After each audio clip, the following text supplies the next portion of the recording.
Satan's oldest strategy. Nakakaawa kayong mga nagsasabi na ang masama ay mabuti at ang mabuti ay masama. Ang kadaliman ay sinasabi ninyong liwanag at ang liwanag ay sinasabi ninyong kadiliman.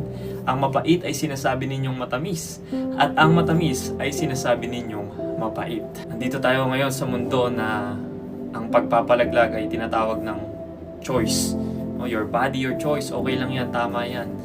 Na yung lust ay tinatawag ng love. Yung pride tinatawag ng self-confidence. At yung idolatry tinatawag ng kultura. Satan is the father of lies. Sabi sa Bible, there is no truth in him. Now, same sin, yung ginawa niya sa Eden, sinabi niya kay Eve na you will not surely die. But namatay sila spiritually.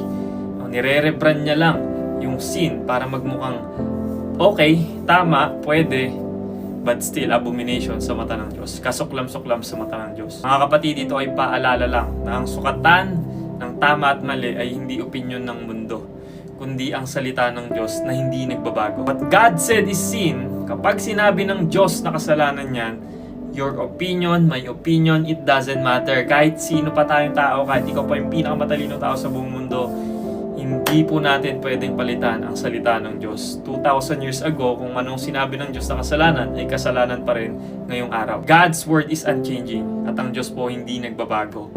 So kapatid, ask yourself this question. Tanong mo sa sarili mo to, am I embracing something in my life that God calls evil, but I keep justifying as good?